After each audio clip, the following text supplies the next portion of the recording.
What up, what up, what up, what up, what up, what up, what up? What's going on out there, America? It's your boys once again. Rod and Don is in the building. Another fly F of Brooklyn Beards and Ball Sports Show is on the horizon. Yo, man, we about to get it in. We got another hot special guest in the building with us today, a hot TV, film, music producer. Listen, y'all don't want to miss this one today. You know, we do all sports and all culture, but before we get it in, we need y'all to do us a favor. We need you to like, subscribe, Facebook, YouTube, share, comment. Listen, man, we appreciate all the love we've been getting, but we want y'all to continue to keep giving us that love, man. Let everybody know we out here. We talking all things sports and culture. So it's my boy D in the building. What's up, Don? How you doing, bro? Oh, man, I'm doing well. How about you?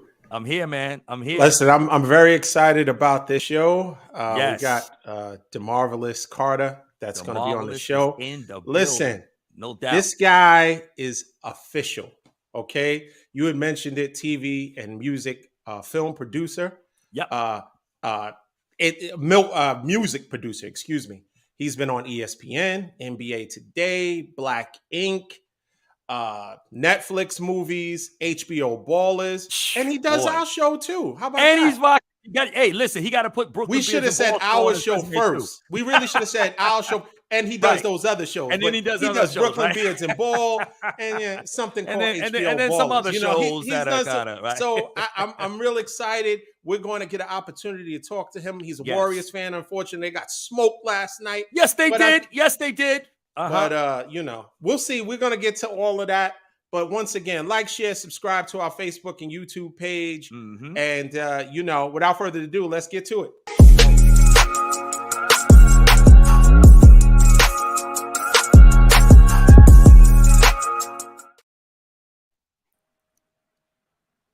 Oh man! So yeah. Without further ado, here he is. What up? I've been waiting to do that for months. Oh my God. Every time I talk to him, that's what he says to me. That's what he says, right? Oh, that's what's up, man. Yo, I'm glad I don't have like a immediate handle that everyone can use. Oh man, but welcome to the show, welcome, man. Brother, welcome. Listen, glad to be here. I'm glad that you're here. For those that don't know, DeMarvelous, when we shout out Infinite Audio, he's the person that provides all the music for our show. And not to mention, he has kind of a laundry list of other shows that he provides music for on a regular basis. And, it's all original content. So it's not, you're not going to hear ours on ESPN. We get first dibs. Actually, he says, hey, guys, go through my catalog, whatever you want. And then whatever else I'll give to ESPN, I'll give to NBA Today, So we feel honored and privileged to have you on the show. And, introduce yourself to Brooklyn Beards and Ball fans. And let's get into discussing some NBA. Absolutely, man. I am glad to be here. Man, look, I told you, I've been saying what up several months now, baby. And I'm finally officially saying it, baby. Yes, that's I'm in what's the building. Up. So I'm glad to be here, man. I'm very passionate, obviously, about sports and music, so it's only fitting that I'm here. Mm-hmm. Of course, I enjoy producing for the show and making music for the show, and you guys make sure y'all bring the content every single week, man. And so in regards to, like you guys already said, in regards to what I do, I'm pretty much on ESPN every single day. NBA Today and several Netflix original movies. I think the last one I was on was Senior Year on Netflix. It came out in May, and so I just finished working on a TV show that's called RV There Yet. That's getting ready to release on A&E, and so I'm staying busy. And there's a couple of different projects I'm working on right now that I'm really excited about that we're going to probably talk about in the culture section. Once I kind of take the mic a little bit and kind of let you into my world and what I'm doing right now. All right, that's what's up. Yes, sir. Cool. Well, Can't wait. Let's get into a little bit of the NBA. Unfortunately for the Warrior fan, for those that don't know, DeMarvelous is a Warriors fan, right? Golden State Warriors. Rod's a Laker fan. I'm a Brooklyn Nets fan, right? So, just as time would have it, the Lakers and the Warriors played yesterday. And this is the new look Lakers. So, Rod, I'm going to give you the floor as to what you think about the Lakers, the acquisitions, getting rid of Russell Westbrook, and what you think your team, best case scenario, worst case scenario, your team, what you think they're going to do. Personally, I think they're not. I think they're not going to make the playoffs. I think that it's too much of a. I think they have to make up too much ground.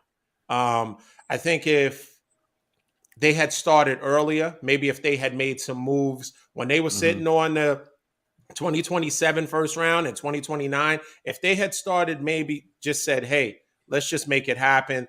Let's go all in to try to get this team to, while we have LeBron, let's go all in sooner. Perhaps they would have had a chance. But with 20 something games left, and they weren't the only team who improved. There were several teams that made major acquisitions. My team was gutted by those major acquisitions. So certainly everyone got better. So I think the fact is, I just think between the ground that they have to make up and the fact that, I just don't think there's enough time. What do you say? No, I agree with you on that, D. I mean, the Lakers definitely have dug themselves into a hole. No question about it. But I like the team we currently have structured. The thing is, we've got the shooting that is greatly improved because we know coming into the season, the Lakers was trash behind the three-point line, dead last in the league. Last few games, we certainly picked that up. You know what I'm saying? Beasley is a beast behind the three-point line. He's really been, shooting the ball really well. I like the hustle. I like the defense as well. Vanderbilt, another nice piece. I'm liking what he brings. And I'm glad that we kept Austin Reeves too.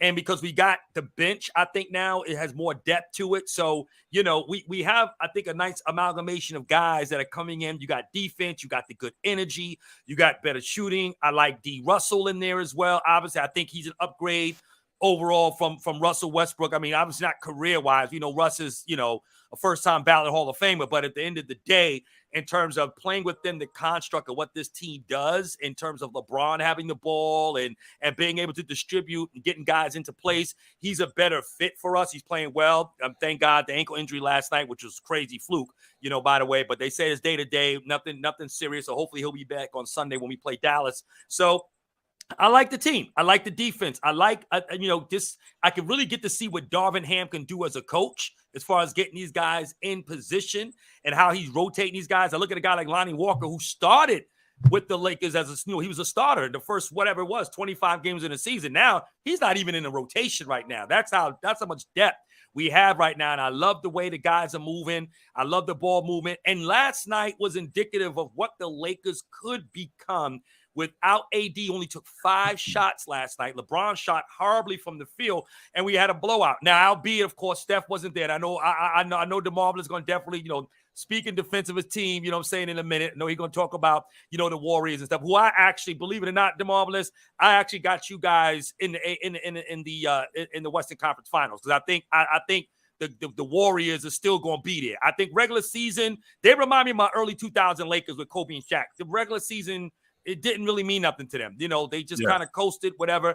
Playoffs came. Once they in the dance, that's it. It's a wrap. So, but to your question, D, I do think we're going to get in a play-in, and I think we're going to get in the first round. I don't think we're going to get out of the first round, but I do think we could get into the playoffs. I don't think that's far-fetched, but we got to win a lot of our games. There's little room for error. The margin is really small, so we got to really step it up. But I love this team, and I'm glad we got Westbrook out. Love Westbrook. Good dude. You know what I'm saying? I know Paul George vouched for him to come to the Clippers. Clippers didn't even want to touch him. You know that, right? I don't know if you heard about that. Clippers didn't even want to touch him. But, well, there's a lot of teams that didn't want to touch him, but the Lakers touched him, and then they kicked him out. Well, but that's what I'm saying, right? Somebody had to vouch for him. Like, in other words, nobody in the front office, GM, coaches are like, yo, we got to have Westbrook. We think he'll be a good match. No one is saying that any longer about Westbrook because he's not a good fit in most systems. And so now it's all about your homeboy putting you on because, they just don't want to disrespect you. They got love for you. Westbrook is still a good player. It's just that can he conform to a system and change his style of play, which the Lakers ultimately had to get him to do. But again, to your point, it was a little too late. And now we had to move on. So now we got to see what we're going to do. But I love this team. I like what we got. And I like the youth that we have, unlike what we had last year with the old guys we were playing with Melo and all those other cats we had. So yeah, go ahead, DeMarvelous, because he's going on, and the team is in 13th place. See, so but, teams that actually can listen, me and you can talk, right? He should be down there. The way he's focused, he should be down there. 13th place should be down there. You know, and if we can stack it, I should be above you. He should be at the bottom. Perfect. But DeMarvelous, if I could say before we give you the space here, you're gonna learn a lot about your boy Don, right? I know you talk to him, you got a relationship with him outside of the show, but you're gonna see a different Don today. You're gonna see a Don that's gonna be humble, a Don that's gonna be place, all right, and all that junk. Whatever he told you outside of this show, all right, it's going to be in total contrast to what you're going to see today. That's all I want to say. That's all. But go ahead, D. Right. DeMarvelous, that is. Go ahead, bro. Yeah, indeed, man. I like what I seen last night. What I'm most excited about is D'Angelo Russell at that point guard position. Goodness gracious, because he's so patient, right? He's a very smart basketball player. He's much different than the basketball player that he was when he first came into the league. And we had that young core. Think about the core that they had, though. What was it? Julius Randle, was D'Angelo Russell, Jordan Clarkson. It was that young core that was with Kobe. Brandon Ingram and boys. Swaggy P, that was on that squad. But now he's back and he's got a lot of experience. And LeBron can trust D'Angelo at that point guard position. And I love Russell, but I don't trust Russell at the point guard position. Not at all. I don't trust him at the point guard position because he goes 100 miles per hour. Now, if Russell was able to kind of come into the game and control it and know when to go 100, know when to go 50, know when to go 10, know when to turn it up, know when to dial it back, that'd be a completely different Russell Westbrook, and hopefully we'll be able to see that when he steps in with the Clippers. But I'm excited about D'Angelo Russell. I love him at the point guard position. I do want to see more of Lonnie Walker. That guy is really, really nice. I had my eyes on him at the beginning of the year. But what I want to see more of, and I'm afraid to say this because I don't know if he can do it because of his body, but I want to see Anthony Davis be more aggressive. I don't think there's no one in the league that can stop Anthony Davis in this position. He's a freaking juggernaut, and I want to see him be more aggressive because if he's aggressive, there's nobody that can stop him. There's nobody that can stop him, and he can put up 40. I don't know if we can see the New Orleans Pelicans Anthony Davis again, but he can easily put up 40 a night without breaking a sweat. And then he got the shooters that surround him. I seen Malik shoot like. I got to be honest, I never really watched Malik Beasley play. Seeing him shoot the ball last night, I was like, this is dangerous. This is exactly what they needed. And so surrounding those major pieces like LeBron and AD with your boy D'Angelo and Malik Beasley, with Lonnie Walker, it's going to look good for these guys if they can stay healthy. Do they got a chance this season? Yeah, they're going to make the play-in. They're going to get bounced out the first round. I agree with you with that. But they're not going to make it far. I think it's too late in the game. They kept Patrick Beverly around for too long. It's over. It's over. You know what? I want to change out one D for another. Okay. You know what? There's no problem. We're gonna change out because DeMar. Did you hear the facts that he was spitting there, Don? Did you hear the facts? Okay. Did you hear what he was saying? I did. He made a lot of sense, and that's why we have him on the show. He's obviously we're selective with the guests that we bring. We only want the cream of the crop, right? Facts. So with that being said, are the Lakers in 13th place? Let's talk facts. Oh Lord, that wasn't the question you asked. You asked the question if we're gonna make the playoffs, and when we answered your question and said that they are gonna make the playoffs. Now I don't know if I'll say this: it's good for LeBron and the NBA if they make the playoffs, right? But when you go and you make the playoffs, right? If you are in the play-in, let's say you become the 8th seed, right? Because I don't see them.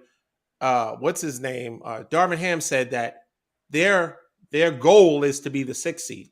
Well, it won't happen. That won't happen unless there is some payola, unless there's some major money moving, behind the scenes to get injuries that equalize the game, like you often say, right? Okay, if you're gonna send some mafiosos to start hurting players, so there's no way you jump from 13 to 6. I mean, listen, if people are starting to, if you're going to, what was the figure skater that met the girl and hit her. Had somebody hit her, was it Nancy Kerrigan? Nancy Kerrigan. Right. If you're going to start doing that with players in order to leap to the 6th seed, that's one thing. But I don't see that happening. So if you're in a play-in, it's no good because, okay, you get to the 8th seed. You play Denver in the first round. It's over. I mean, it won't be that's a what we sweep. said. I mean, It we won't said be a that. sweep. We said they would at least get to the. You asked if we get to the playoffs, and we will, and we would get bumped in the first round. We know we're going to play either a high seed if we get in there, right? It'll either be Denver or Memphis, perhaps. And so, no, you're right on that. But we're not disagreeing with you. But I'm pushing back on the fact that they may not even make it to even get to that. I don't know if they're going to be good enough to even win. If they make it to the play-in, to win that play-in game, and on top of that, to even do, I mean, if they make it, they'll get beat, probably a gentleman's sweep. They'll probably lose in 5 games. But if I don't think they can even do it. 13th, and I know it's the margin is pretty close between all the teams, but ultimately, I mean, what would that do? What is the point of it if you're not going to make any noise in the playoffs? You might as well just, take the rest of the season and kind of make some moves. Well, but you can't listen, you got LeBron James who's playing at an enormous level, right? Even for his age and the length of career that he's had, playing at a high level, right? As DeMarvelous just said, if AD demands the ball more, plays more aggressive, you don't think that they could still match up well against Denver? When you look at the 7th, 8th, and 9th and 10th seeds right now in the Western Conference, right? Look at the last 10 games that he's played. Minnesota is 5-5. The Pelicans are 4-6, Jazz are 5-5, and Golden State is 4-6 in their last 10 games. So the bottom half of the seeding hasn't been playing well. So the Lakers, again, it's not like these teams are like really playing great basketball right now. So the Lakers definitely got a chance, and you can only imagine they're going to ascend. They've got, depending upon what the schedule is looking like. I didn't get a chance to look at their schedule all the way coming up. But D, you can't just assume like they're not going to just get a 6th seed. That's like, far-fetched. I don't think that's out of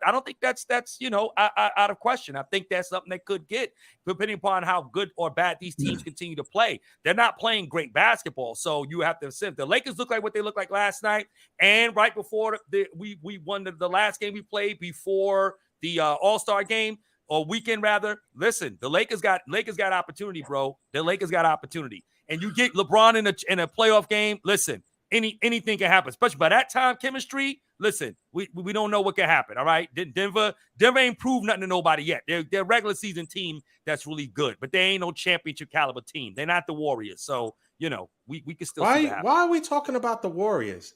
DeMarvelous is a Warriors fan. He didn't even talk about the Warriors. So you're going to dismiss the Warriors when Steph comes back? You don't think the Warriors are going to – do you think the Warriors are going to make the playoffs, D?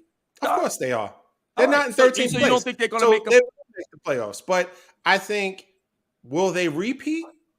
No, I don't think so. I think if it's my opinion, and people can look back at the shows when we made predictions of who was going to win it all, Denver was my pick, right? Mm-hmm. And Phoenix, I mean, there are teams that a lot more teams competitively stand in the way of the Warriors repeating. I think the Clippers is not going to be an easy out for any team. Denver, clearly. Memphis, even with their maturity issues, I think they're still a good team. I mean, the game between the 76ers and Memphis, they blew that game, Memphis did, but that was still a really, really good game. So the problem with the Lakers, yes, they got somewhat younger, but overall, they're an older team. And so I think it's just, we'll see how it all plays out. I just think the Warriors, people feeling like they could turn it off and turn it on, I think that gets a little old, right?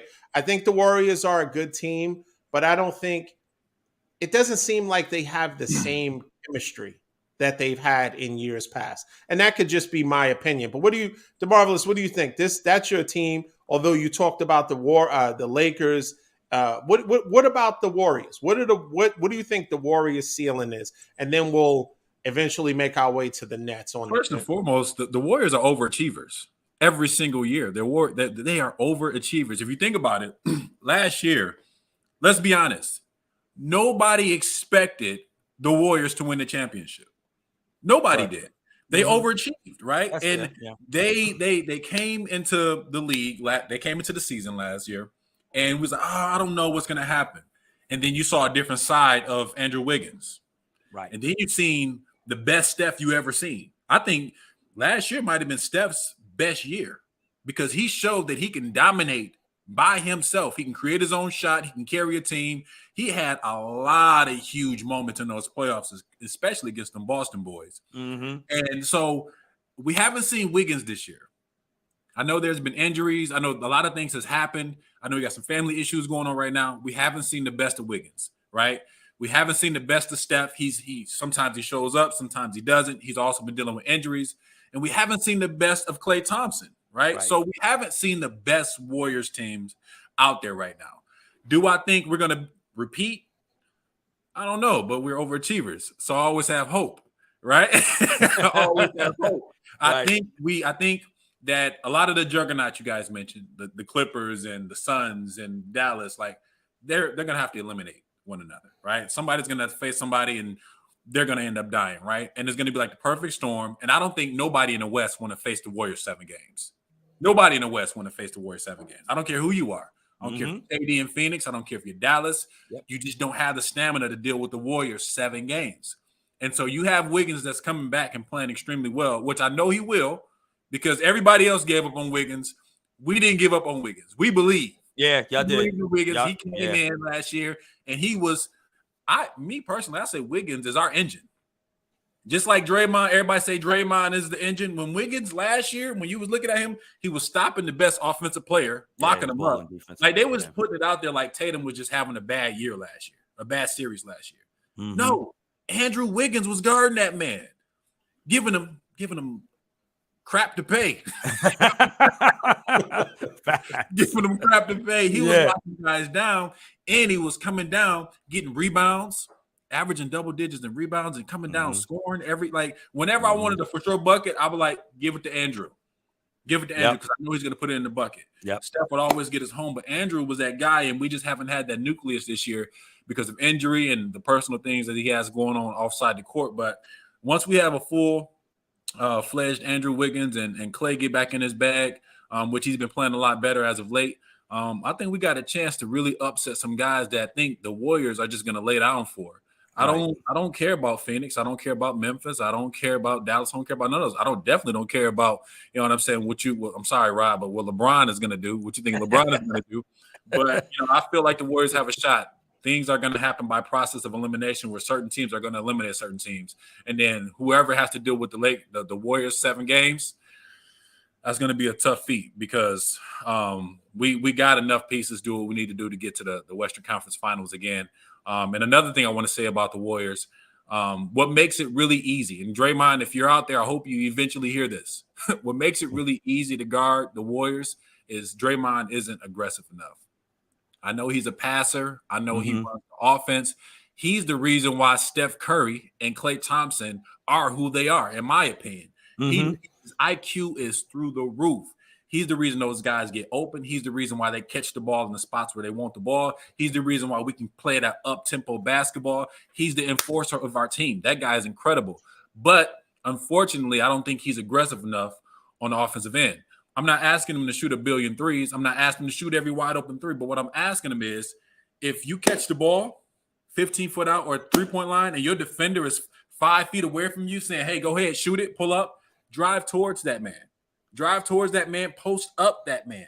Make him have to guard you. Don't let guys take nights off when they guard you because they know, hey, Draymond, he's probably not going to shoot this shot. He's probably going to shoot this shot 1 out of 10 times. So I can sit here and clog up the paint and don't let these other guys such as Steph and Klay and everybody that want to drive, I can sit here in the paint and be a problem and kind of play in the zone. Draymond has to put more pressure on the defense, and he can get more assists, more putbacks, and just have the offense running a whole lot better if he just decided to do that. Right now, he's just sitting on the 3-point line and kind of calling the shots and setting screens. No, go to the hole. And if they foul you, make your free throws. Make the game very simple for yourself, Draymond. I like that. That's a good point. That's a good point. Let me add this one thing too. When DeMarvelous was saying that, And I think he's right. Nobody wants to see the Warriors in a 7-game series. And that's why I say, D, I think the theory of them not really giving a lot in the regular season, there's a lot of merit to that because, again, the Warriors have played more basketball than any team, right? Other than LeBron's Cleveland Cavaliers when he was there with them, right? They're in the playoffs. They're deep every year. So they have to low manage these guys during the regular season. And again, like I say, when you get these guys in the playoffs, and to DeMarvelous' point, they are overachievers. I didn't expect them to win last year, but I still think they are a really, really good team. And you get Wiggins back, who's a defensive stopper, and he can score. He's a mid-range jump shooter as well, and he can hit the three. Listen, that's a team that's going to be a problem. And that's why I don't care. We got KD and Phoenix. Yes, that upgrades them significantly, of course. But when you talk about playoff experience and going to that next level, Memphis is still young. Dallas has no defense. I don't care. Kyrie and Doncic all day, fine. They're going to each put up 120 points apiece, okay? But they're going to still lose by 5 because they can't play any defense. So, and you're not going to win without defense in a 7-game series or any series in the playoffs. So I think that's a good point that DeMarvelous makes in relationship to that, in terms of seeing these guys in a 7-game series and what Golden State can do in the playoffs when it really matters. Why do you think they partied so hard last summer? They was partying. They was getting drunk. They was partying hard. I said, y'all didn't think y'all was going to win. Y'all know everybody was counting y'all out. Right. Y'all surprised yourself, and they had to put the pedal to the metal. Yeah. They had to give it everything that they had. It wasn't like when KD was there. You know, they kind of got to those championships, kind of skated to those championships. That is, wow. Yeah, that is. You know what I'm saying? It wasn't like that. Like they really had to depend on their heart and soul, that homegrown energy, man. And it worked out, and they partied hard last summer, man. I enjoy seeing them boys go crazy like that. Steph was letting his hair down. I said, y'all didn't know Steph had a sign like that, did y'all? So let me ask you a question, D. Me and Rod have had several debates on what makes a great player, or who is currently great in the league. Rod is under the premise that there are only 3 great players as we speak that are in the league, and that's Giannis, Steph Curry, and LeBron James. I think that there are more. I don't think there's a ton of great players, but I certainly think that there are more than just 3 great players. We'll forego the Nets. Well, they're in 5th place. They're going to make the playoffs. Let's talk. There's no doubt that they're going to make the playoffs. Let's not skate by that. Really. Yeah. Let's skate by the Nets. Let's not skate by the Nets. Because for the purposes of time, I just want to understand from you who's a great player. Because listen, we can talk the Nets, right? And I don't have a problem talking the Nets. Our record, I think we have a big enough cushion that we're going to be probably stuck in that 5th seed, maybe the 4th seed. Will we win the first round? I think we will win the first round. I think between Miami, Atlanta, any of those kind of mid-range teams. I mean, the Hawks just got rid of their coach. They're in search of a coach. Miami, although they have consistency at the head coaching position, they're still in flux. I mean, we beat up on them, and then we didn't even have our whole team intact. So I think from our standpoint, we're kind of somewhat submitted in that 5th seed. So will we make the playoffs? Yes. Are we going to win it all? Absolutely not. We don't have a superstar on our team, but or a great player. If Rod, based on Rod's categories. So what happens when you have a great player and you still get knocked out in the first round? Can a great player elevate? Since we're talking great, and since we all think, or at least you two think, that the Lakers will win or at least make it to the play-in and be in the first round, what do you think is going to happen with, okay, what happens? LeBron is one of the 3 great players that are in the league. What happens if you get swept or you lose in the first round? Will a great player be able to elevate, or are you counting his level of elevating the team as winning the play-in game? What do you say? Me personally, either one of you. It's fine. Either one of you. I think I'm going to defer to Demar. I'll come after him.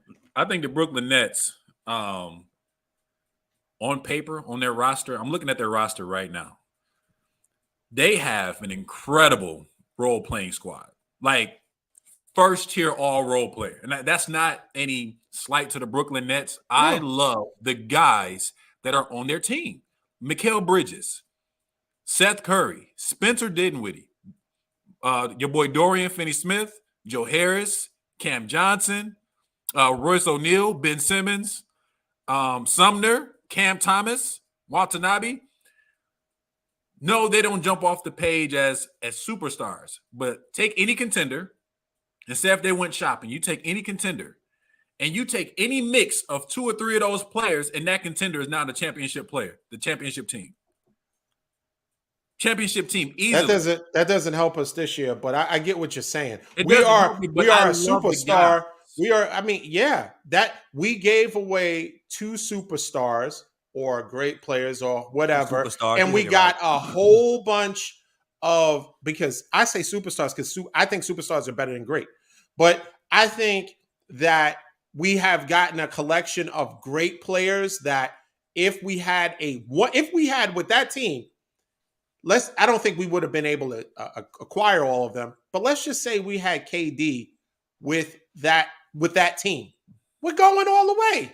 No doubt about it. But we don't have it. Yeah. So that's what I'm saying. It's interesting what a difference. I mean, we were as high as the number 2 seed. Now we're 5th.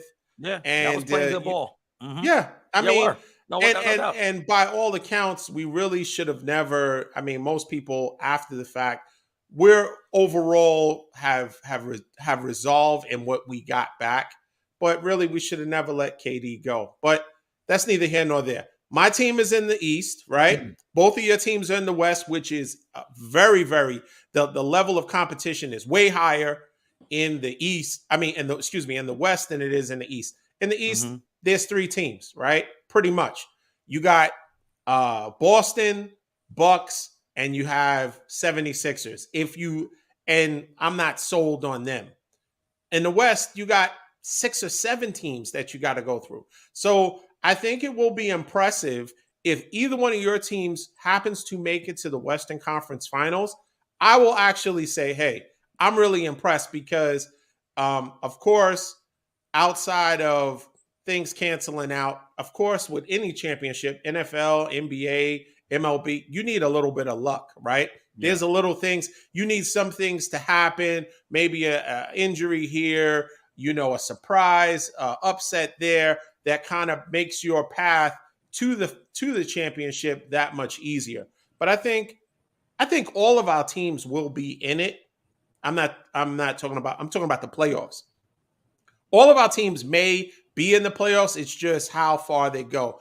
I think we can't understate what that punch from Draymond Green did to the chemistry of the team.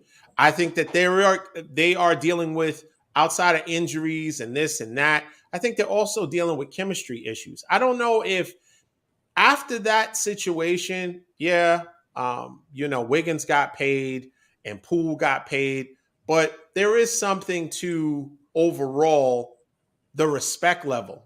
And they do a good job of trying to kind of mask it because he goes out of his way to pass Poole the ball 100 times a game. But I just think that's a bridge. That bridge is burned as far as I'm concerned. And I think, I'm surprised that Draymond made it through the trade deadline. I thought he would have been moved. They would have moved him before the trade deadline or by the trade deadline.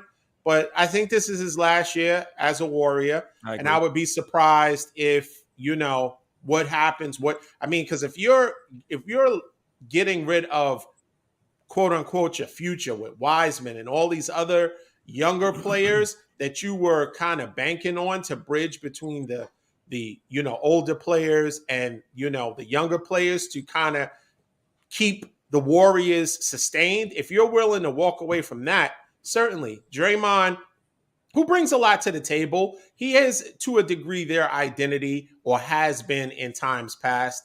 But, clearly I think it's a wrap. And I think one more thing, and we can move on.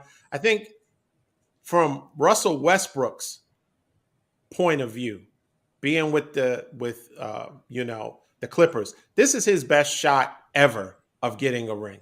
Better than any chance he's ever had. And he may just fall into that group of players that are great Hall of Famers that will just never get a ring. But D, let me ask you. So, do you think that there's only 3 great players? I want your opinion on and who you think is great currently as we speak, playing in the league. Well, in my opinion, I feel like there's definitely more than 3 great players in the league. This is the most advanced we've ever seen basketball. Like these guys are really, really talented. The evolution of basketball from where I was watching it to where it is now in 2023, from when I was a kid, like these guys are just head and shoulders a lot more talented because the game has evolved, right? The ideal basketball player, in my opinion, is LeBron James. And a lot of people who know me probably be like, what? Did you really say LeBron James? Yeah, LeBron James, right? Because look at his efficiency. Look at his height. Look at his speed. Look at his IQ. He literally has everything you will want your basketball model to have. LeBron James is probably the perfect basketball player. He can shoot the outside shot. He can shoot the 15-footer. He can get to the hole. He can play defense. He can literally do everything. There's nothing. He can guard positions 1 through 5.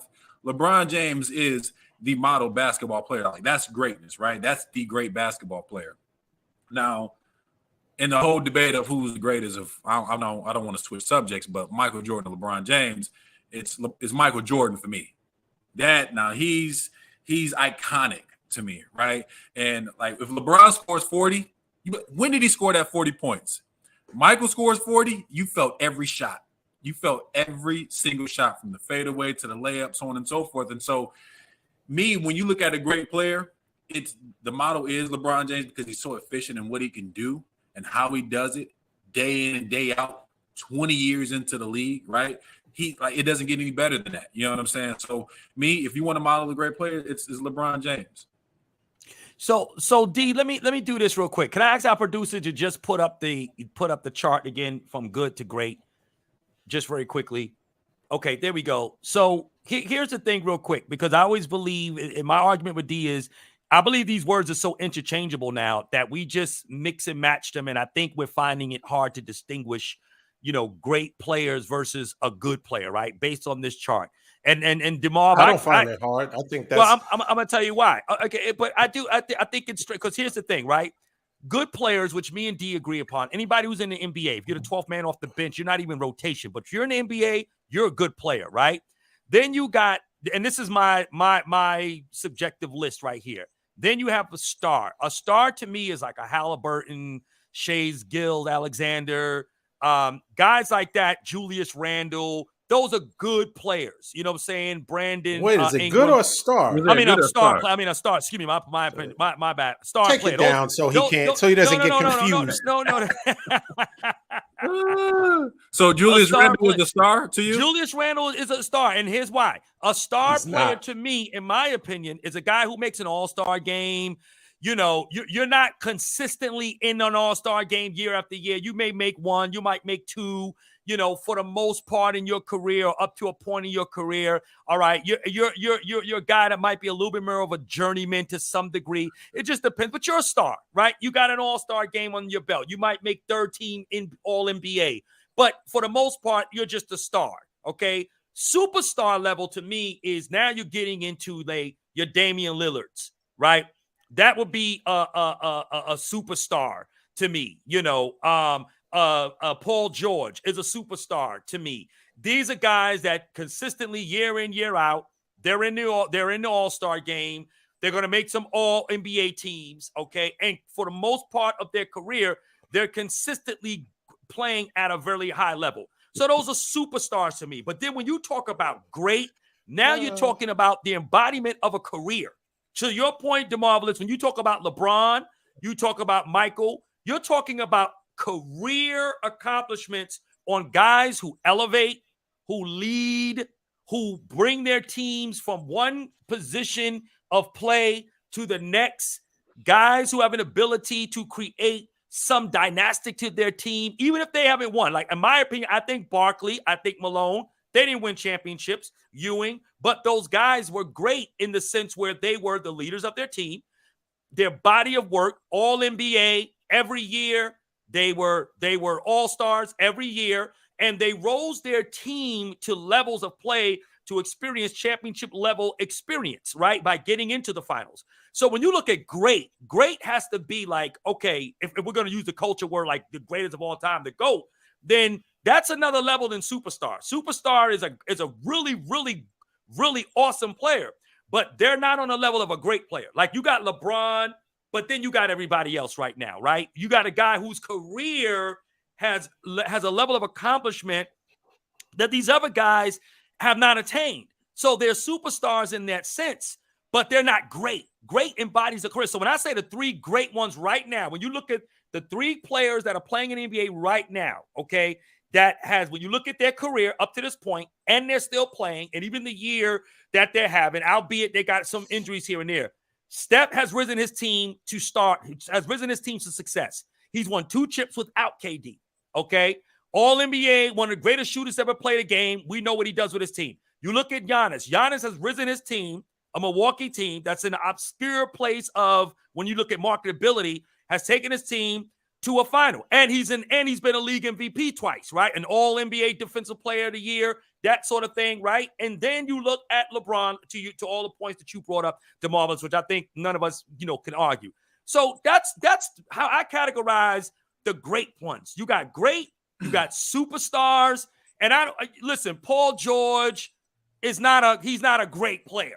Okay, he's not. And I say KD is not a great player for this reason. And just hear me out, and I'm gonna pass it back to you guys. Man, to me, in my opinion, KD is a superstar. KD has not been able to take his team to the level of where you have that element of greatness to be able to take his team and let a team ride on his shoulders to get to win. Now, the argument is somewhat made, but I talk about Barkley, I talk about Malone. Those guys didn't win. They did get into the finals. We know KD did get OKC to the finals. Okay, but and KD is skilled. I'm not talking about skill because all the guys are skilled. They can all play basketball. So KD, sharpshooter, efficient, can score from anywhere in the court. We know KD's game is fire. But the thing is, when you talk about great, he hasn't done what LeBron has done. He hasn't done what Michael has done. He hasn't even done what Kobe did post-Shaq. So what I'm saying is that when you look at greatness, to take an easy way out, in my opinion, go to Golden State, a team that was already a championship team, a great team, well coached, and you just ride with them to get the 2 rings that you got, which was easy for you to get because you was already playing on a championship team, and they also won without you again after you left. To me, that's a little that doesn't, to me, says great. Now, if Phoenix wins a championship, riding on his back because he's clearly the best player there. Because you know why? Devin Booker, in my opinion, is between star, superstar. You can kind of argue either way on that. He could be a superstar in the eyes of most, but he's not great. KD would have to be the great player to get them over the top if they're going to win. So that's my breakdown, DeMarvelous. Okay. What say you? So DeMarvelous, you want to take this because he talked for 30 minutes so that we would either be exhausted, and he did all of that talking only to it just. I'm going to give the floor to DeMarvelous because I'll let you go first, and then I'll kind of tighten up the rest. I'll take in. I don't feel like, so I understand exactly what you're doing. You're looking at what a person has done and accomplished in order for you to put him up there in that great status. Facts. I completely get that. It makes sense, right? But you can't say Charles Barkley and Karl Malone is in that seat and Kevin Durant is it, because Kevin Durant is clearly way more talented than both of those guys. Yeah, way more talented than both of those guys. And so and me personally, I haven't seen a more unstoppable offensive player than Kevin Durant. Right. I just haven't. I agree. And so if that doesn't make you great, if that doesn't make you great, then I don't know what makes you great. If out of all the years the NBA has existed, I haven't seen a player, and I am a Kobe guy. I am a Kobe guy through and through, right? And there has not been a player that we've laid eyes on that has been more efficient or skilled or can just do everything Kevin Durant can do on the offensive end. So let me ask you this question then, DeMarvelous. Aside from skill, right? Would you agree that there's a lot of good players that had a lot of skill, right? We look at Chris Jackson, Raul Ma'u, right? Muhammad was a great shooter back in the day. If you remember him from the 90s, right? He was a great shooter, could shoot the ball. Reggie Miller, good shooter, can shoot. A lot of guys. Trent Tucker. You're going to bring in Trent Tucker, right? No, I'm not bringing in Trent Tucker. I'm bringing in Trent Tucker. Ricky Pierce. There were a lot of guys that could shoot. That was they're skill, not right? on his level. Not to mind you, no. They're not on KD's level. But what I'm saying is there's skill, right? Again, not knocking the skill. Duncan is a great player. Duncan had the fundamentals, as we know, right? But Duncan is not KD. They both were power forwards, but they're not. But at the end of the day, he doesn't have the skill set that KD has. Right. But is Duncan considered a great player or not? Would you consider Duncan absolutely. a well-accomplished player more than KD He has the is? resume and he has the skill set, or what he's done over his career. And that's the point. Resume and skill. Whereas KD, in my opinion, he's got the skill. He's got resume, but albeit that resume has been padded with a lot of help by him going to Golden State. So we at the park. And you got Duncan and KD to choose from. Who are you picking first? I'm going with KD on the park. Oh, okay, he's great. Well, but the NBA is not played on the park. You know what I'm saying? But yeah, DeMarvelous, you have to understand. Rodney is against. Oh, he called my whole name. No, Rodney is against Kevin Durant at all costs. No, now let me ask you. I'm actually a KD fan. I like KD. DeMarvelous, you're a Warriors fan. When KD went to the Warriors, who was the best player on the Warriors? Good question. Kevin Durant. He even before you adjusted your seat, he answered, Rod. He said Kevin Durant. Yeah, he was. Now, if can you further that with another question? Can you ask him why was KD the greatest player on that team or the best player on that team? Why? Why? It's obvious. He was literally the best player on the team. He was the best scorer on the team. He was at the time, and think about this. We hadn't really seen the evolution of Steph that we seen last year when Durant was there. We were still questioning, could Steph carry a team by himself and put the ball in his hand and just totally agree. Give you 50? No, don't agree. Don't agree. We were still questioning that. You know what I'm saying? We were still wondering if he could. Right. We don't wonder anymore because he showed us he could do that last year. But until then, we seen hot Steph where he would get hot, flaming hot, give you 9, 10, 11 3-pointers. You know what I'm saying? Durant, when the game was on the line, they said, hey, where's Durant at? Give him the ball and let him score. Okay, can I ask you just one more question before I throw it back to Don? No, I'm not. He's going to keep asking. DeMarvelous, you are the resident Warrior fan right here, right? Okay, so we're going to defer to you. That means you watch the Warriors. You understand your team. You watch them with regularity, right? Okay, let me ask you a question. Do you think that even though KD was the best player skill-wise on that team, which he was, right? As you said, it was obvious. Do you think he wins 2 final MVPs along with the chip if he wasn't still playing? As bad as Curry was, we know there was a lot of speculation to his game in the finals. He wasn't playing well in the finals, right? But despite that, do you think KD walks away with those MVP trophies along with the ring if he's not playing alongside Steph and Curry, who still demands a lot of attention defensively regardless of how they're playing? No. The Warriors needed KD and KD needed the Warriors. That's why it worked. We could the Warriors needed, you think we was going to beat up LeBron like that over and over again consecutively without Kevin Durant? Right. No, we're not. We're not going to beat up LeBron. So, but all right, now team-wise, yes, I agree with you. But now we're talking about the solo career of Kevin Durant because you said that they also What are we talking about KD solo for? Because we're talking about great players. We're not talking about great teams. We're talking about great players. Watch the Wizards and have the same conversation? Say it again? Where are we going to put him? We're going to put him on the Wizards and have the same conversation? Why not? LeBron was able to take a bad Cleveland team to the finals in his early part of his career. Can we break down how the East was constructed back then? The East was very, very easy.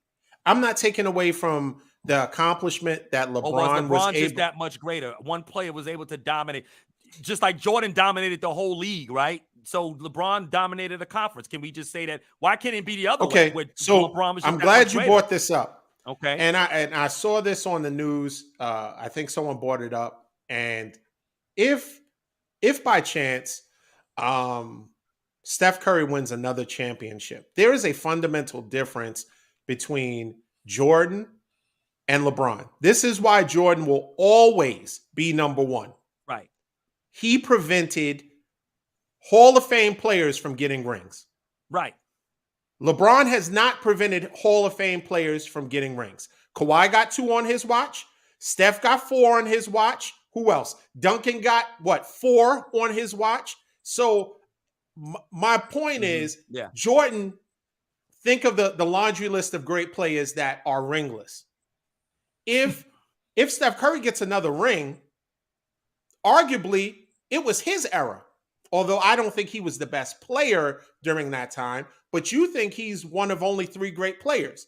But if they both end up on LeBron's watch to have, both of them have, let's say if Steph Curry gets 5 and LeBron has 4, who's really better?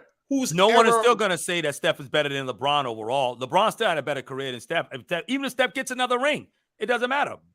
Based on what? You're saying based on longevity? On overall great. When you talk about still the dominance of LeBron and still what he's done over a length of time in his career. I mean, and still people going to turn around and can still say Steph remember 2 of those rings came with KD as well. Steph is a great player, but I don't think he's greater than LeBron. 2 of LeBron's rings came with D Wade and Chris Bosh. So you have created this slippery slope as only saying there's only 3 great players. I'm saying that there is more than 3 great players currently playing, and these are the reasons why. Because if you drill it down all the way, right? If we talk Jordan, if we talk greatest of all time, which that's another category that you're trying to slip in, right? Because just because we say great, you take it to greatest of all time, and we didn't bring it I'm not there. saying the greatest of all time. I'm talking about great because I don't believe in the greatest of all time. Jordan don't even believe that. He said it himself. There's no such thing as a player. Do you believe him? Yeah, I do believe him because you're disrespecting players that came before him in their era. The game was played differently back then in the 90s and the 70s, the 80s with Magic and Bird. And then we look at the game and how it transitioned now. I don't think it's fair to say that. I think that's fake modesty. No, I don't think he's right. I think Jordan does think he's the best player to ever lace him up. I don't think. Listen, if you hear the occasional, there's no such thing as greatest of all times. But then you hear accounts from people that played with him that say that he would always, not only would he destroy you on the court, but he would mentally try to destroy you even before you step foot on the court. So I don't think when you have that type of mentality, right, that Kobe adopted, right, the Mamba mentality, those people don't think that we're equal. It's I'm superior to you, and you can just do your best to try to stop me. But I don't think Jordan sees any of these other Hall of Famers, the ones that came up with him as contemporaries. He thinks he is the best player ever. So if he said that, maybe he was just feeling a little. He did say it. Maybe he was just feeling a little, I don't know. Maybe he wanted to feel more likable, right? Because LeBron, in his greatness, LeBron wants to be liked also. And I think to the end of Jordan's career or after, when he has had so many accomplishments and has won so much, part of the knock on Jordan was he was hard on his teammates. He wasn't the easiest person to get along with because he prioritized winning over relationships. 100%. Right. Yeah. Unlike LeBron. LeBron is relationship. What makes him a great player is that he also likes the fact of he wants to be liked. He doesn't really want, he has a higher degree of diplomacy than Jordan has, than Kobe has. Kobe was, what did he do to Dwight Howard? Yo, you not cutting it. Like, oh yeah. At the end of the day, there are a very few that are at the elite level. And when we were talking about KD, you were talking about you were bringing up other scorers and putting them in the superstar category. There is a difference between being a good scorer, even a superstar, and being elite at the position. I don't think Reggie Miller is top 25 in his position. What? All in. Are you kidding me? You don't think he's a top 25 shooting guard in this league to play ever play the game of basketball? Absolutely not. I don't. What? Oh my God. DeMarvelous, you can take over, man. Go ahead. You know what? I'm okay. Going off screen. Go ahead, man. Go ahead. I'm not getting in the Reggie debate. 25 years, 75 years of NBA. We're saying that he's top 25. He done turned his camera off on you. He can turn his camera off. That's fine. He can turn it off. He can turn it off because did he just say Reggie Miller is not DeMarvelous? Can you DeMarvelous? Go ahead, man. Go ahead. So, in the regards of MJ, right, and we're talking about LeBron, we're talking about greatness. Now, one thing that I don't really like is the fact that now that LeBron has the scoring title, they want to automatically deem him as being the GOAT. There's a couple of problems that I have with that. The first problem that I have with that is the fact that did Michael Jordan have to be deemed the GOAT to get the scoring title? No, he didn't have to accomplish that before we called him the GOAT. We just didn't have to. So now that LeBron has got that, everybody's saying, what else? What more do you want? He's the scoring title leader. Check this out. Michael only played 14 seasons. They did the math. I think Michael will have, if he continued to play to this day, he'll have like 2,000 something points, more than LeBron James. It was never about stats for Michael. It was never about being number one for Michael. It was never about trying to chase Kareem for Michael. For Michael, it was all about taking your opponent, ripping his heart out of his chest, and making sure he felt it and never forgot about it, and dreamed about you every single night, and was terrified before he played you the next day. That's what Michael was in it for. And then go smoke a cigar and go to the casino afterwards, right? Well, let me ask you this question, though, DeMarcus. I'm sorry, DeMarvelous. Let me ask you this question. I agree with you in that point, and I don't deem the LeBron to be the greatest of all time just because he has the most points in NBA history. But in the fairness of LeBron, right, at 38, playing at a high level, Jordan definitely started fading out by year 2, 3 in Washington. He started to look real old and out of shape and just wasn't the Jordan of old anymore, right? Yeah. But I think what we do miss and what we're not appreciating with LeBron, and I just want to get your thoughts on this. LeBron already had a team mentality, right? Embodied within him. Whereas he was always team first, kind of like that Magic type of player, right? Which Jordan and Kobe did not have. If it wasn't for Phil Jackson to institute that, like, yeah, you can rip your opponent's heart out all night long, but you're still not going to win. You'll be known as an assassin and a great scorer, but you won't be a champion until you learn how to play within the context. I mean, when you look at the coaches that LeBron has had over his career, the David Blatts and Mike Browns versus the Phil Jackson that Kobe and Jordan had, I think a lot can be said about at least the level of success that LeBron has had to play with, despite not having the coaches who was able to put those two guys in particular in a team first mentality and get them to play within a system. Still be the killer that you are, but I'm going to teach you how to win championships within the context of a system. Right. I agree with that. Kobe and Mike both had leadership. I mean, they had Phil. Hey, if I ever made it to the NBA, I would want to play for Phil Jackson. Right, because he has that Zen mentality. He knows how to control his team. He knows how to put his philosophy and fuse it into every single player and make everybody buy in.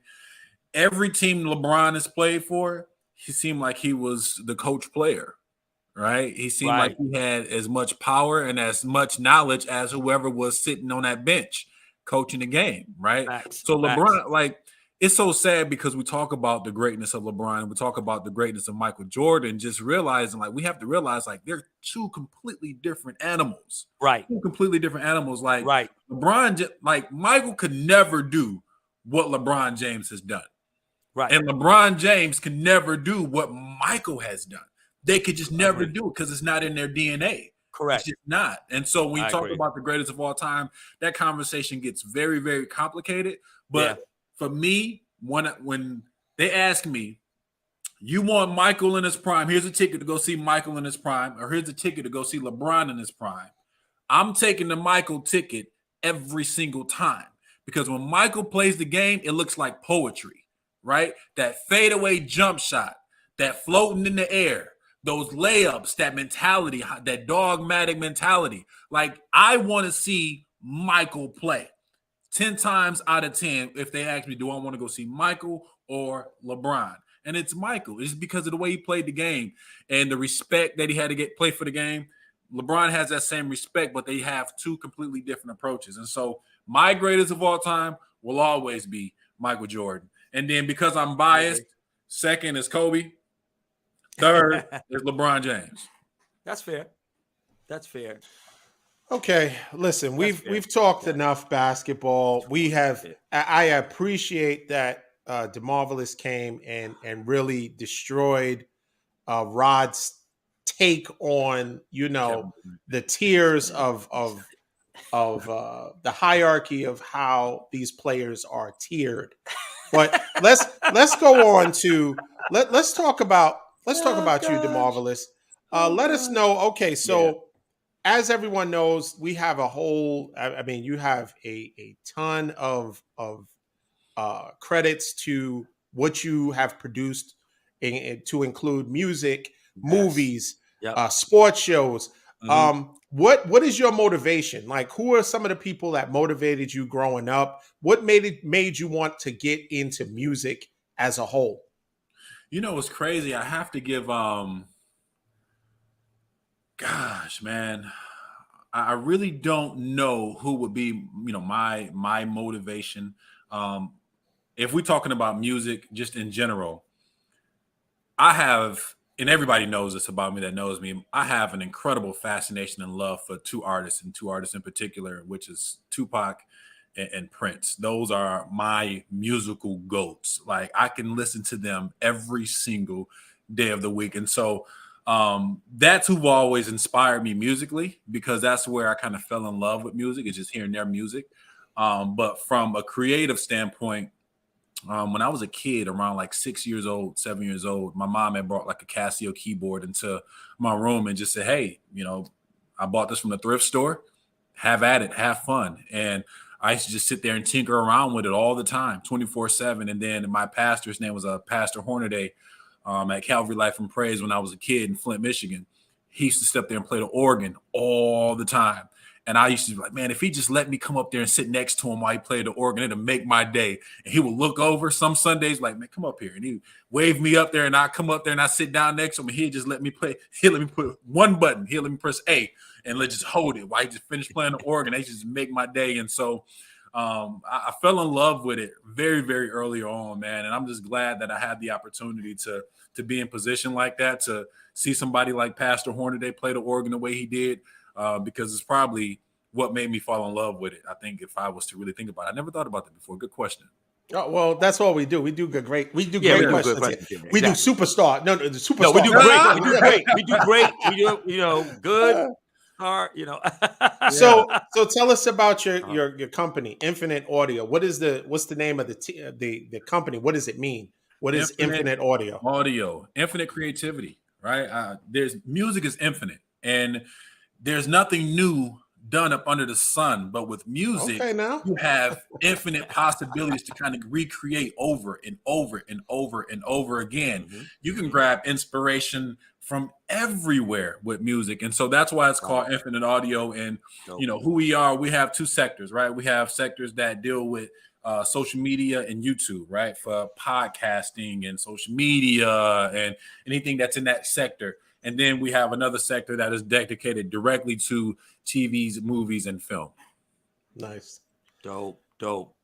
Listen, I got a quick. Oh, go ahead, D. Go ahead. Go ahead. Go ahead. You sure? I just wanted you mentioned Prince as someone that you admire, of course, and Pac, two great, legendary artists, of course. So let me ask you a question. When you think about the musicality today, you play instruments, which is awesome. Do you think that there is, I guess, a lack thereof when it comes to musicality in today's music versus the music of artists like Prince and others that created like him? What's your take on today's music? Do you feel that there's a lack of creativity in the terms of the musicality and the production versus what was? And what's your take in terms of where you fit in that and what you like to see more of in terms of that creative type of content of music? Another incredible question. And so I feel like where we are today, it's a gift and it's also a curse. And I'll tell you why. We have so much access as producers to literally produce whatever it is that we need to produce, right? And we also have the ability, like for instance, there's different things out there that allow producers to just use loops, right?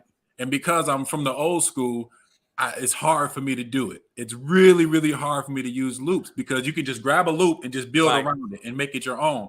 But some people do it so well to the point where they completely make whatever that is, that simple, their own, right? And I respect that. A lot of musicians don't understand what it's like to be in the studio and playing bass, being in the studio and playing piano, being in the studio and finish up writing these songs, because now everything is done, you know, from the comfort of your own home or whatever studio that you have.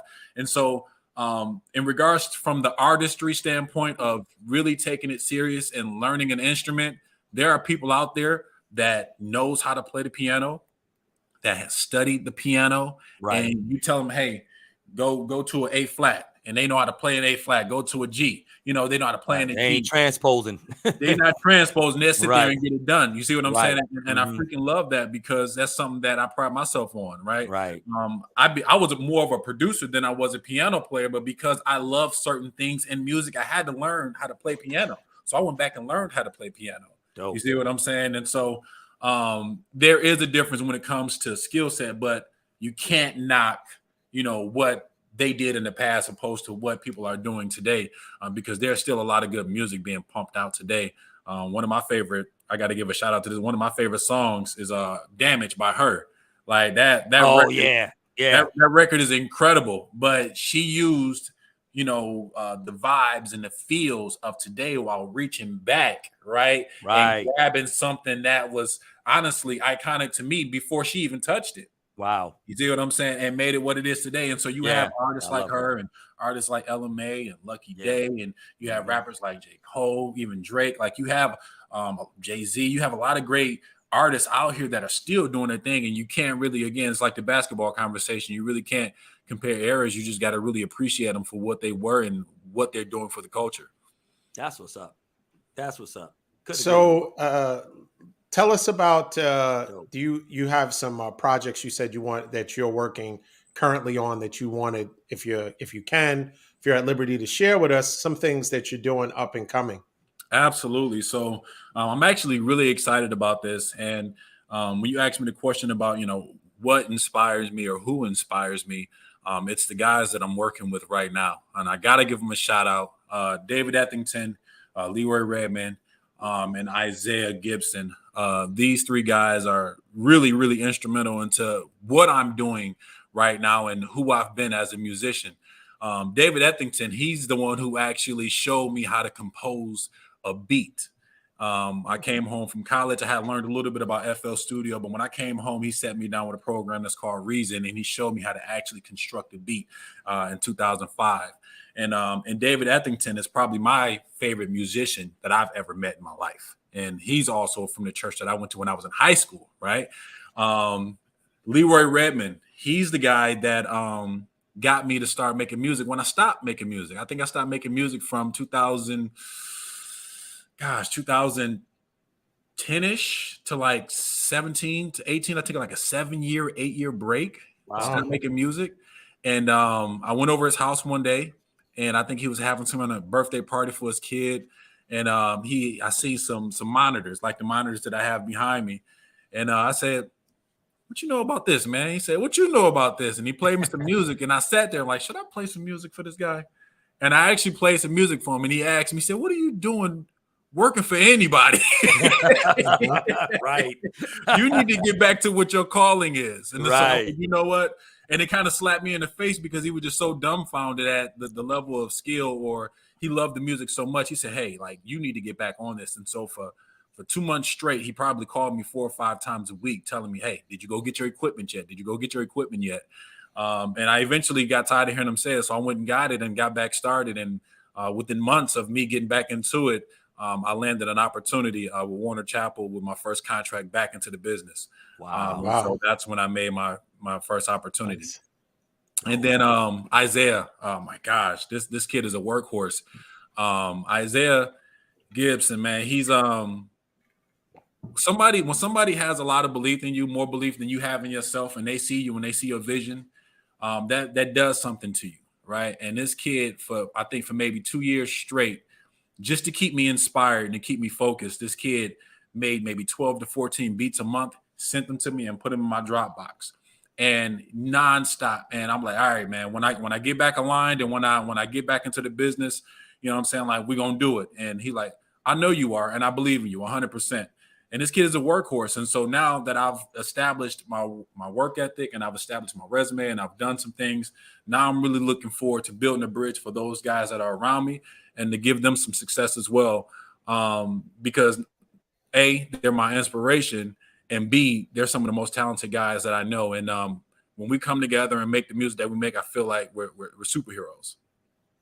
That's what's up, man. Is that a production company you guys have? Is it a production company? Y'all yeah, Infinite Audio. So that's a whole a group of producers that work. Okay, gotcha. Yeah. Cool. Dope. Yeah, Infinite Audio. So right now, we're working on 4 projects, 4 different genres. One is R&B, one is hip hop, one is for music scores, and then the other one is more like for like neo soulish, right?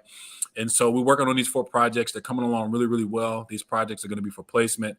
I'm pretty sure that you guys will be able to hear where these are being placed here within the next 6 to 12 months. So wow. I'm in communication with a lot of great people that can make a difference in what we're doing. They're enjoying what we're doing.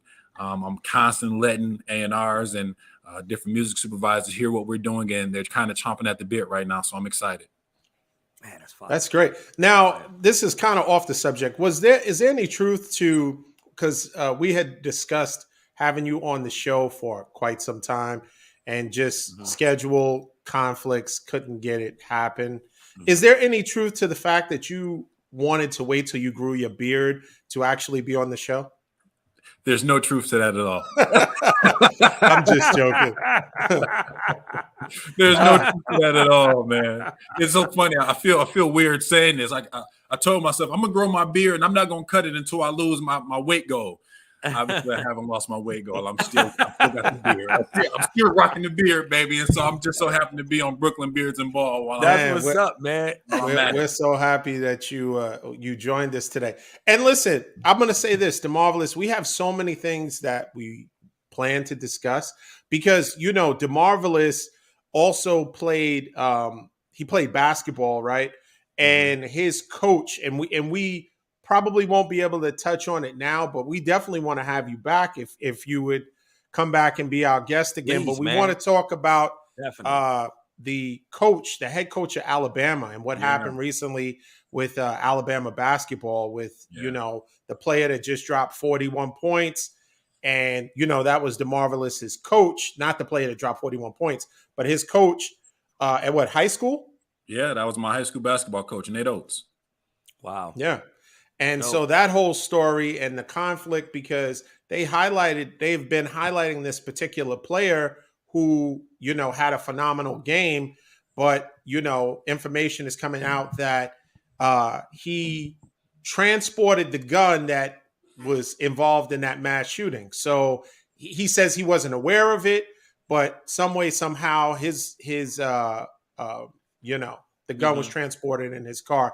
Right. So we have a lot to discuss. And of course, with only 20-something games left in the NBA, we're going to see how all our teams fare. But real quick, let me get your finals prediction. What team is going to be in the East? What team in the West? And who ultimately wins it? We'll start with you, DeMarvelous, and then we'll work our way, Rodney, and then I'll finish it up.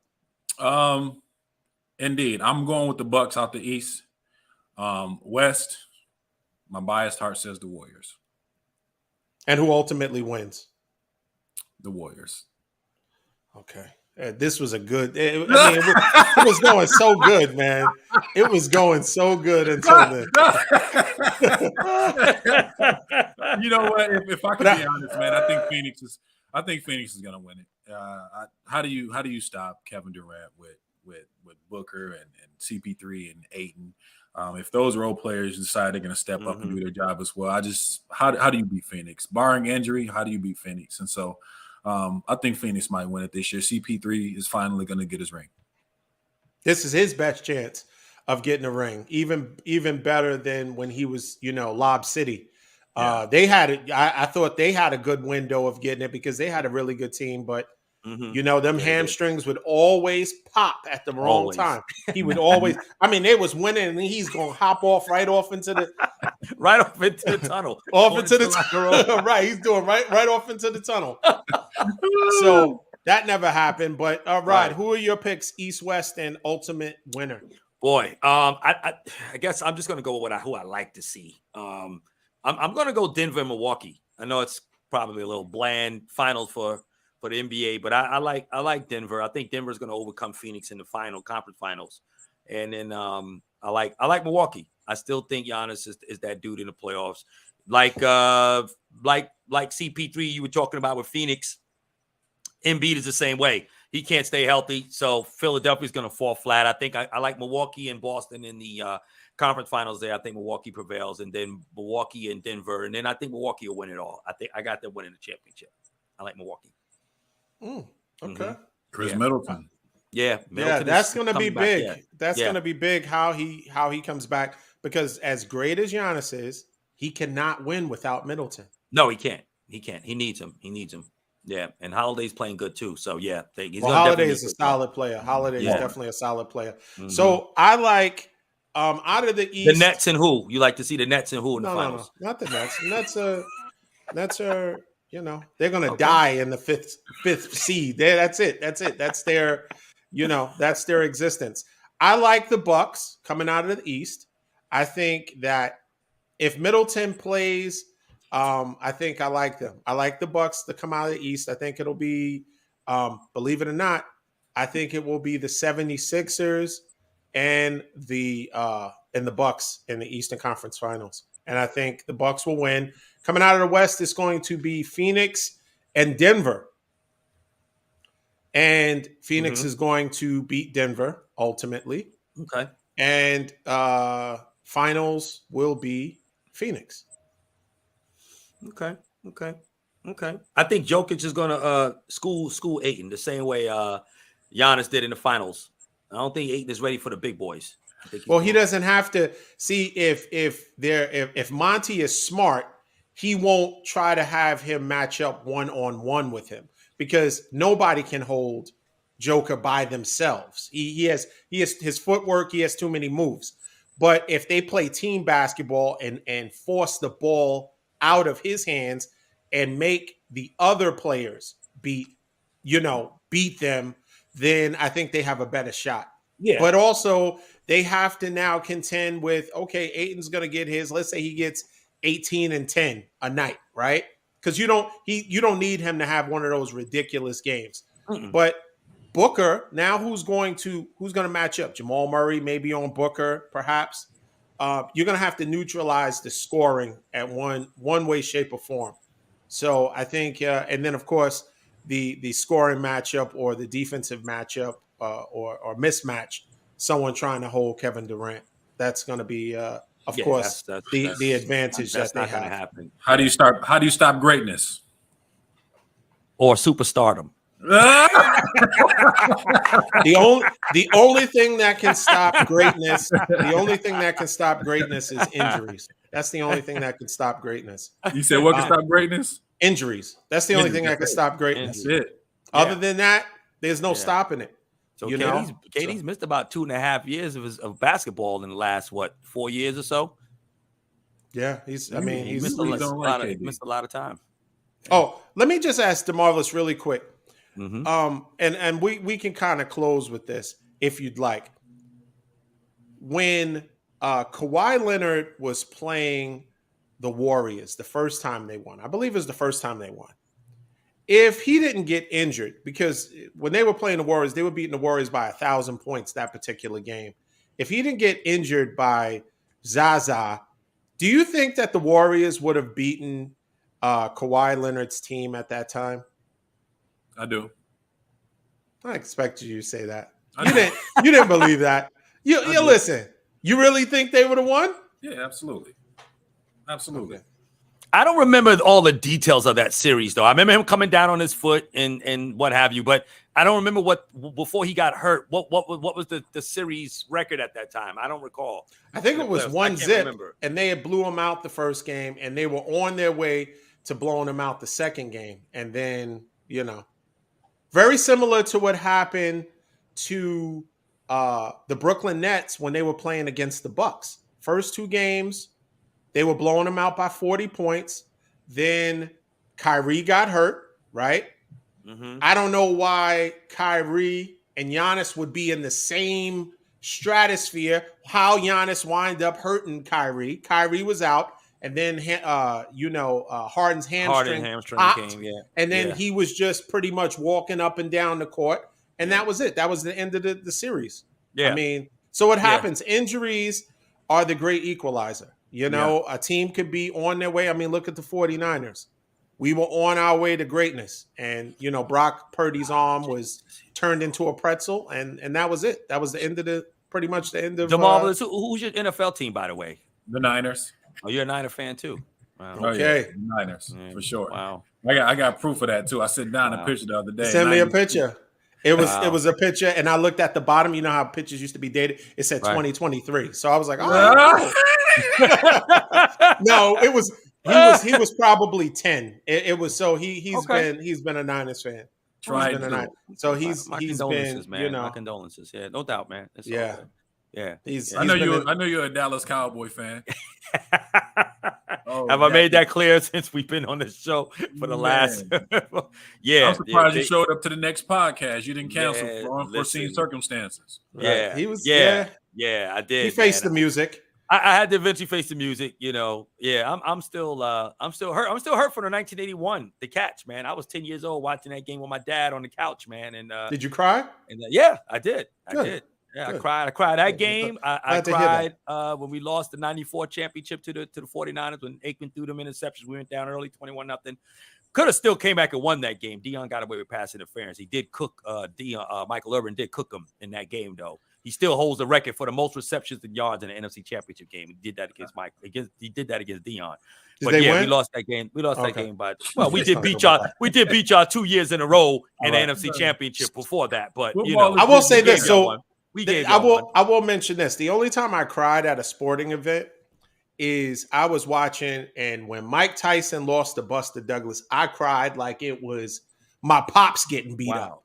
Really? I mean, I cried and cried. I cried like I couldn't believe it. Right? Yeah. I mean, that was Achilles. Really? Yep. When who? Kobe towards Achilles. Oh yeah, he was already at the end of his career. Now I don't know if you guys remember, he was having a crazy run that year. Yeah, the Lakers were playing good. Yeah, and Kobe wasn't Kobe, and then all of a sudden he came back. I remember he played Brooklyn. I don't know if y'all remember this, but he had dunked on Chris Humphries and Gerald Wallace at the same time. He dunked on Chris Paul that season. Yeah. He dunked on Josh Smith that season. I'm like, where does 2017 Kobe come from? Yeah. And so he's playing the Warriors, and he snaps his Achilles while Harrison Barnes is guarding him.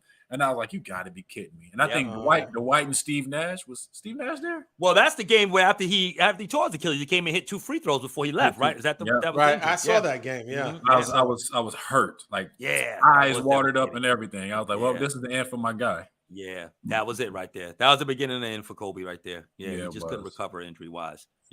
Yeah, Buster Douglas. I remember that, man. Yeah, that was pretty sad. That was pretty bad. Yeah, and the point where the tears were flowing was when he put his mouthpiece in backwards. Yeah, he couldn't find it. He was trying to find a mouthpiece on the ground. He tried to because it was like, Brooklyn lost. Yeah, Brooklyn lost. It felt like, put the flags at half mast. Like Mike Tyson was as wild as he was very much man. Brooklyn. Yeah, and so when I saw him and he was falling and I said, because nobody ever saw Tyson look that way, right? I think that's what was more sad, right? Because he dominated everybody. So to see him look like that, like, wow, man. Yeah, it was. I cried, man. Yeah, that was a tough one. Oh man. But listen, we ended on a sentimental note. But once again, shout outs to Infinite Audio. We have no music going today. Oh my God. We didn't do any music today because we were so caught up in just having you But listen, shout outs to Infinite Audio for always providing the music. Not today, because we inserted the creator as opposed to the music. Shout out to behind the music. Absolutely. Shout out to Kingdom Creative for the production. Always. Rod, DeMarvelous, thank you for joining. Man, fantastic show. Like, share, subscribe to our Facebook, YouTube page. Also, you can find DeMarvelous's work. Check him out on infiniteaudiomusic.com. You can also come to my Instagram, where I post a lot of my content there, which is marvelous_infinite audio music. Do you have a TikTok also? I do have a TikTok. I don't know what my TikTok is. I just created it. Okay. So we'll listen, start there with his it's going across the ticker. And once again, we'll definitely have you back. We appreciate it. Thanks again, everyone. Until next time, peace. Peace.